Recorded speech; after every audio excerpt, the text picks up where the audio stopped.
morning students, this is Tripti Wali from Takshashila school. और बच्चों, अभी हमने रीडर का पिछली वीडियो क्लासेस में पाठ पढ़ा था, पाठ 7, और आज हम क्या पढ़ने वाले हैं? पाठ व्याकरण का 14 संज्ञा। आपने दूसरी क्लास से ही पढ़ते आए हैं कि ये संज्ञा होती क्या है, पर आपको विस्तार से अब मैं आपको समझाऊंगी संज्ञा किसे कहते हैं, संज्ञा के कितने भेद होते हैं, व्यक्तिवाचक संज्ञा जातिवाचक संज्ञा कब बन जाती है और जातिवाचक व्यक्तिवाचक संज्ञा कब बन जाती है, और इसके उदाहरण तो करेंगे ही सही बच्चों। तो संज्ञा है क्या? संज्ञा सम जमा ज्ञा से मिलकर बना है बच्चों। ये दो शब्दों के मेल से बना है संज्ञा शब्द। किससे बना है? सम जमा ज्ञा, जिसका अर्थ क्या है? संपूर्ण ज्ञान। एक वस्तु का, एक व्यक्ति का, एक जाति का संपूर्ण ज्ञान कब होता है? उसके नाम से। ठीक है ना? तो इसलिए संज्ञा को हम नाम भी कहते हैं। किसी भी व्यक्ति का नाम, किसी भी वस्तु का नाम, किसी जाति का नाम, किसी भाव का नाम, वो क्या है? संज्ञा है बच्चों। मैं एक उदाहरण के जरिए समझाती हूं, आपको जल्दी समझ में आएगा। देखें, हरीश आज दिल्ली से आया। ठीक है, ये पहला वाक्य है बच्चों। दीपक कार से घर गया। तीसरा है, दिल्ली यमुना नदी के किनारे पर बसा हुआ है। और चौथा क्या है उदाहरण? लोगों की अच्छाई देखनी चाहिए। बच्चों, ये चारों वाक्य हैं। इसमें हमने अभी बोला कि संज्ञा क्या है? किसी व्यक्ति, वस्तु, स्थान, भाव आदि का नाम। तो इसका मतलब व्यक्तियों का नाम क्या है? इसमें व्यक्ति का नाम क्या है? हरीश है, दीपक है, ये क्या है? व्यक्तियों के नाम। तो ये हमारे क्या हो गए? हरीश, दीपक, व्यक्तियों के नाम। स्थानों का नाम, स्थान का नाम ढूंढे आप, दिल्ली हो गया। और क्या है बच्चों? ये हमारा दिल्ली। नदियों के नाम कहाँ है? यमुना। वस्तुओं के नाम जैसे कार, और क्या है? घर। और भाव में क्या दिया हुआ है? अच्छाई। अगर हम जाति में देखें तो लोगों दिया हुआ है। ठीक है बच्चों, तो हमने क्या, इससे क्या परिभाषा बनी? जो ये उदाहरण है, व्यक्तियों के नाम, स्थानों के नाम, नदियों के नाम, वस्तुओं के नाम, भाव के नाम, ये सभी क्या कहलाते हैं? हमारे संज्ञा शब्द कहलाते हैं। तो क्या परिभाषा बनी बच्चों? व्यक्ति, वस्तु, स्थान, जाति व भाव के नाम का बोध करवाने वाले शब्द को संज्ञा कहते हैं। फिर से एक बार, संज्ञा किसे कहते हैं बच्चों? व्यक्ति, वस्तु, स्थान, जाति व भाव के नाम का बोध कराने वाले शब्द को संज्ञा शब्द कहते हैं। एक बार बच्चों जल्दी से दोबारा से देखते हैं। हमने क्या बताया कि संज्ञा दो शब्दों से मिलकर बना है, सम जमा ज्ञा, जिसका अर्थ होता है संपूर्ण ज्ञान। एक किसी का भी संपूर्ण ज्ञान तभी होता है जब उसका नाम होता है। तो नाम से ही, और संसार में जितनी भी वस्तुएं हैं बच्चों, जितने भी प्राणी हैं, हर किसी का नाम है। आपकी कक्षा में कितने बच्चे हैं? हर एक का अपना अपना नाम है ना बच्चों।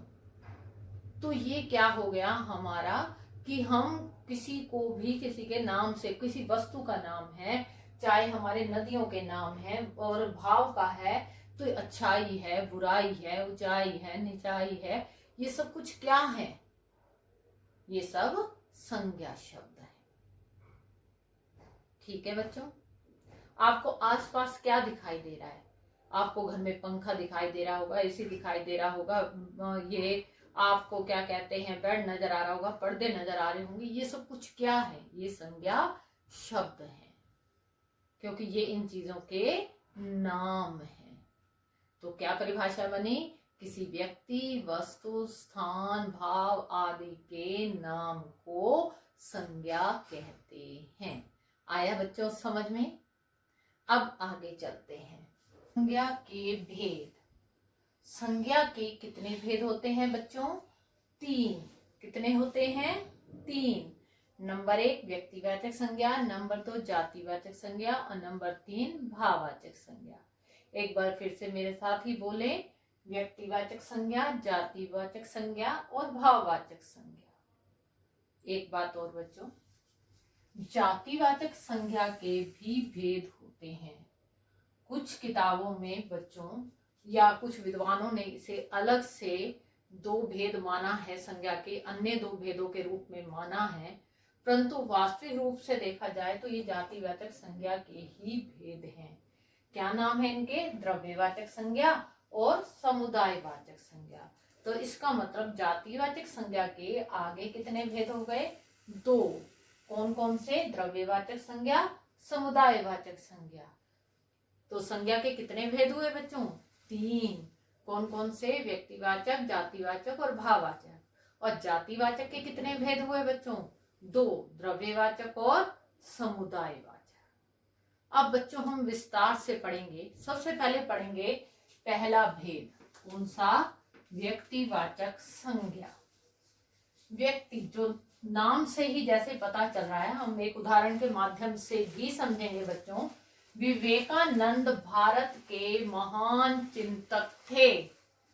विवेकानंद क्या थे? भारत के महान चिंतक थे। अब ये क्या है? व्यक्ति विशेष का नाम है। ये क्या है? देश विशेष का नाम है। तो जब किसी एक के विशेष नाम का बोध कराया जाता है, उसे हम व्यक्तिवाचक संज्ञा के अंतर्गत रखते हैं। विवेकानंद, ये एक व्यक्ति का नाम है, व्यक्ति विशेष हो गया। भारत, देश विशेष हो गया। तो इसका मतलब ये क्या हो गए? हमारे व्यक्तिवाचक संज्ञा हो गए। अब प्राणियों के नाम, जैसे प्राणियों के नाम कैसे? आप अपना नाम ले लें, अपनी मम्मी का नाम ले लें, हम और भी नाम, राम, सीता, लक्ष्मण, कृष्ण, गोरा, कुछ भी नाम ले सकते बच्चों। ये क्या है? व्यक्तिगत नाम हो गए। तो इसका मतलब ये प्राणियों के नाम जो होते हैं वो व्यक्तिवाचक संज्ञा के अंतर्गत आते हैं। पुस्तकों के नाम हो गए, देशों के नाम हो गए। आपकी पाठ्य पुस्तक का नाम क्या है? नवभारती। तो इसका मतलब वो क्या हो गया? पुस्तक का नाम व्यक्तिवाचक संज्ञा के अंतर्गत आ गया। देशों के नाम, जापान, अमेरिका, रूस, चीन, भारत तो है ही सही बच्चों।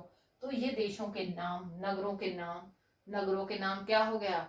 जैसे दिल्ली, मुंबई, और क्या आएगा? कोलकाता, हमारा ये लखनऊ, तो फरीदाबाद, ये सारे क्या हो गए? नगर विशेष के नाम। नदियों के नाम, गंगा, जमुना, सरस्वती, ये नदियों के नाम। पर्वतों के नाम हम कह देते हैं हिमालय, और क्या हो सकते हैं? इस तरह ये जो नाम है बच्चों, ये विशेष का बोध करवाते हैं। जब वो किसी विशेष का, किसी एक का बोध करवाते हैं, तो वो व्यक्तिवाचक संज्ञा के अंतर्गत आते हैं। इसलिए व्यक्तिवाचक संज्ञा बच्चों एक का, विशेष का बोध कराने के कारण ही हमेशा एक वचन होती है। व्यक्तिवाचक संज्ञा कभी बहुवचन नहीं हो सकती, क्योंकि वो एक किसी विशेष का बोध करवा रही है, किसी एक का बोध करवा रही है। ठीक है, तो क्या हो गया बच्चों हमारा व्यक्तिवाचक संज्ञा? वे शब्द जो किसी विशेष व्यक्ति, वस्तु, प्राणी या स्थान का बोध कराए, उन्हें क्या कहते हैं? व्यक्तिवाचक संज्ञा कहते हैं। आई बच्चों बात समझ में? वे शब्द जो किसी विशेष व्यक्ति, वस्तु, प्राणी या स्थान का बोध कराए, उसे हम क्या कहते हैं? व्यक्तिवाचक संज्ञा कहते हैं। एक बार फिर देख लें, फिर मैं आपसे अभी प्रश्न पूछने वाली हूँ बच्चों। व्यक्तिवाचक संज्ञा, जैसे मैंने उदाहरण समझाया, विवेकानंद भारत के महान चिंतक थे। ये व्यक्ति विशेष का नाम है बच्चों, और भारत देश विशेष का नाम है। इसका मतलब जो विशेष नाम होता है वो हमारा क्या? व्यक्तिगत नाम कह लीजिए, उसे हम क्या कहते हैं? व्यक्तिवाचक संज्ञा कहते हैं। जैसे प्राणियों के नाम, पुस्तकों के नाम, देशों के नाम, नगरों के नाम, नदियों के नाम, पर्वतों के नाम, ये सब क्या है? हमारा व्यक्तिवाचक संज्ञा के अंतर्गत आता है। तो हमारी परिभाषा क्या बनी थी बच्चों? अभी हमने की थी, जो शब्द किसी विशेष व्यक्ति, वस्तु, स्थान आदि के नाम का बोध कराए उसे हम क्या कहते हैं? व्यक्तिवाचक संज्ञा कहते हैं। तो अब हम करेंगे इन जो पढ़ाया गया है बच्चों इससे संबंधित प्रश्न। पहला प्रश्न है बच्चों, संज्ञा किसे कहते हैं? प्रश्न नंबर 2, संज्ञा के भेदों के नाम लिखिए। और तीसरा है बच्चों, व्यक्तिवाचक संज्ञा की परिभाषा उदाहरण सहित लिखिए। आपने उदाहरण अवश्य ही लिखने हैं बच्चों, ठीक है। तो पहला प्रश्न क्या है, संज्ञा किसे कहते हैं। दूसरा प्रश्न है संज्ञा के भेदों के नाम लिखिए। और तीसरा प्रश्न है व्यक्तिवाचक संज्ञा की परिभाषा उदाहरण सहित लिखिए। अब है बच्चों जातिवाचक संज्ञा। कौन सा भेद है ये? दूसरा। और किसका भेद है? संज्ञा का। तो जातिवाचक संज्ञा क्या होती है उससे पहले बच्चों मैं ये बता दूं कि कोई भी मनुष्य, कोई भी वस्तु, कोई भी प्राणी किसी न किसी जाति से अवश्य ही संबंध रखता है। जैसे मैंने अभी व्यक्तिवाचक संज्ञा में आपको उदाहरण दिया था कि हरीश से संबंधित था, दीपक घर जाता है कार में। तो ये क्या है? ये हरीश, ये दीपक, ये दोनों क्या हो गए? मानव जाति से संबंधित हो गए। या हम कहें कि लड़कों से संबंधित जाति है, उसके पुरुष जाति के अंतर्गत आ गए। इसी तरह क्या है, हर व्यक्ति, हर प्राणी किसी न किसी जाति से अवश्य ही संबंधित होता है। उसकी कोई ना कोई जाति अवश्य ही होती है। तो इसलिए बच्चों जो शब्द किसी एक जाति के सभी पदार्थों, प्राणियों अथवा समूह का बोध कराएं उन्हें हम जातिवाचक संज्ञा कहते हैं। वे शब्द जो क्या करते हैं, एक जाति के सभी पदार्थों का, एक जैसी जातियां, हम कहीं गंगा जमुना नदियों के नाम ले लिए हमने, ये क्या हुए? ये किस जाति के अंतर्गत आ गए? ये नदियों के अंतर्गत आ गए। मैं कहूं कि नदियों का जल पवित्र होता है, तो इसका मतलब हम एक नदी की बात नहीं कर रहे, यहाँ पर गंगा की बात नहीं कर रहे, सिर्फ जमुना की बात नहीं कर रहे, कावेरी की बात नहीं कर रहे, हम यहाँ पर किसकी बात कर रहे हैं? नदियों की बात कर रहे हैं। मतलब जितनी भी नदियां हैं इस संसार में उनका जल पवित्र होता है। तो नदी क्या हो गई? जातिवाचक संज्ञा हो गई। बच्चों समझ में आया थोड़ा सा? अब इसको और समझते हैं। कहते हैं एक ही प्रकार के या एक जैसे प्राणी या वस्तु मिलकर एक जाति बनाते हैं। जाति एक से जाति नहीं होती बच्चों, एक से अधिक होते हैं तब जाति होती है। तो कहते एक ही प्रकार के या एक जैसे प्राणी या वस्तु मिलकर एक जाति बनाते हैं। जैसे प्राणियों के अंतर्गत कौन कौन आ गए? पशु आ गए, पक्षी आ गए, लड़की आ गए, लड़का आ गया, आदमी आ गया, औरत आ गया, पुरुष आ गया, स्त्री आ गया, ये सब प्राणी के अंतर्गत आ गए। ठीक है बच्चों। वस्तुओं के अंतर्गत क्या क्या आ गया? मेज आ गई, कुर्सी, पुस्तक, चॉकलेट, चौक, पर्दे, पंखे, ये सब कुछ बच्चे। ठीक है, जो भी वस्तुएं हमें दिखाई दे रही हैं ये सभी क्या है? हमारे किसके अंतर्गत आती हैं? जातिवाचक संज्ञा के अंतर्गत आती हैं। स्थान, जैसे किसी गांव हो गया, हम कहते हैं गांव हरियाली से युक्त होते हैं। गांवों की जो वायु है वो शुद्ध होती है। किसी एक गांव का नाम नहीं है। अगर एक गांव का नाम होता बच्चों तो ये व्यक्तिवाचक संज्ञा हो जाती। जब हम एक गांव की बात ना करके उससे संबंधित जितने भी मतलब गांव है, एक जैसी बात हो रही है, यहाँ पर एक जाति की बात हो रही है, तो सभी गांवों की बात हो रही है कि गांव क्या होते हैं? हरियाली से युक्त होते हैं, उनकी वायु पवित्र होती है या उनकी वायु शुद्ध होती है, वहां बहने वाली वायु। तो इसका मतलब नगर हो गए, पहाड़ हो गए, शहर, नदियां, ये सब इसके अंतर्गत आ गए। फिर है बच्चों, आप मेन देखें अब इसके दो उपभेद होते हैं। किसके? मैंने अभी पहले भी बताया था कि जातिवाचक संज्ञा के दो उपभेद होते हैं। ठीक है ना, दो भेद माने गए हैं अंतर्गत। संज्ञा के 3 भेद होते हैं, जातिवाचक संज्ञा के 2 होते हैं। ठीक, कौन कौन से बताए थे बच्चों मैंने? द्रव्यवाचक और समुदायवाचक। द्रव्य जैसे नाम से ही है, द्रव्य का लिक्विड भी कहते हैं, तरल भी कहते हैं। तो घी, तेल, ये सब इसी के अंतर्गत आते हैं बच्चों। इसमें जो भी धातुएं होती हैं, जो द्रव्य पदार्थ होते हैं, वो सभी द्रव्यवाचक संज्ञा के अंतर्गत आते हैं। जैसे घी, तेल, पानी, दूध, लोहा, चांदी, लकड़ी, तांबा, पीतल, ये सब द्रव्यवाचक संज्ञा हैं। द्रव्यवाचक संज्ञा हमेशा उन वस्तुओं के लिए प्रयोग में लाई जाती है बच्चों जिनसे किसी चीज का निर्माण होता है। जैसे हम सोना कह रहे हैं, लोहा कह रहे हैं, दूध, इन चीजों से आगे निर्माण होता है। तो ऐसे ही चीजें, ऐसी जातिवाचक संज्ञाएं जिनसे क्या होता है, द्रव्य का बोध होता है और अन्य वस्तुओं का निर्माण होता है। आई बच्चों बात समझ में। फिर है समुदायवाचक संज्ञा। समुदाय ही नाम है, एक से अधिक सदस्य जिसमें होंगे वो समुदायवाचक संज्ञा के अंतर्गत आएंगे। जिसमें एक से अधिक सदस्य होते हैं बच्चों, वो समुदाय हो गया।